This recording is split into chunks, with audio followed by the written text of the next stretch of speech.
You know what's remarkable? We have a downdraft in oil prices today, but we are on the brink. Early next year, we're told, to becoming the world's #1 oil producer. I want you to think about that. And for any of you who might have lived through the twin oil crises of the early and late 70s, that the day would come when we would be calling the global market energy tune. It is a remarkable development, and we're witnessing it right now. To market watcher Alan Nuckman on what that could mean for a host of things. Alan, always good to have you, my friend. You know, of course, you're just a child, as we know. I have ties older than you. But having said that, and I'm joking because you're brilliant, but it is remarkable, isn't it? Here we are, for a while, the largest user of energy on the planet, now the biggest producer of it. Yeah, we're also the largest consumer, obviously, so Absolutely. that'll even things out eventually. So that's what drives this drilling down, so to speak. But one part of the equation that we don't talk often enough about is the demand side.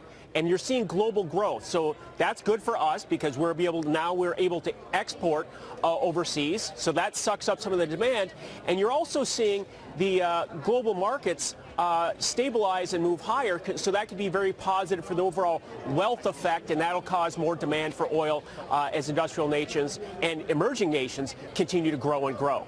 You know, we've always been reminded it's very risky to say it's different this time, Alan, but one thing that is unique is even in the face of these higher prices, not dramatically higher prices, but higher prices of gasoline and such, it hasn't stopped people from traveling, taking to the roads, hasn't stopped them from buying these pricey SUVs.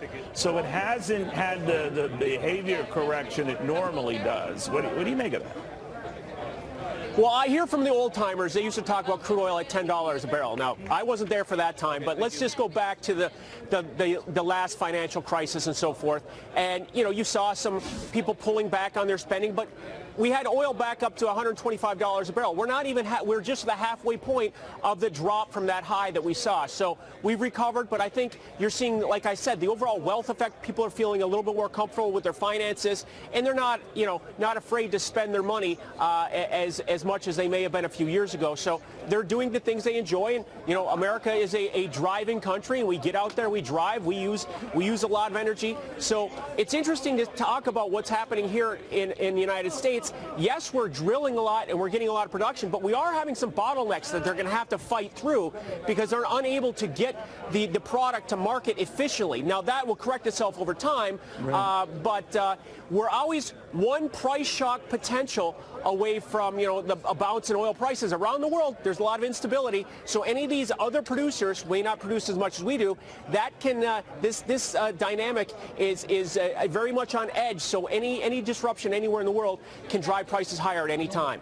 You know, Alan, there's some market lore that goes to the effect if energy stocks are doing well, the rest of the market can't for very long. Do you buy that? Can or can't? Cannot.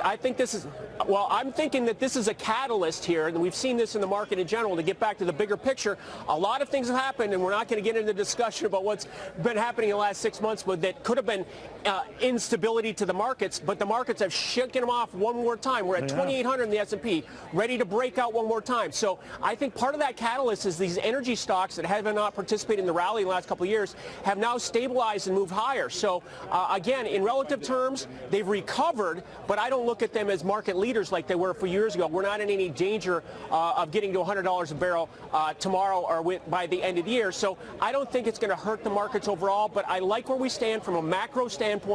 The overall stock market seems to be very, very stable and strong, pushing for the highs one more time, I think, here in the near future.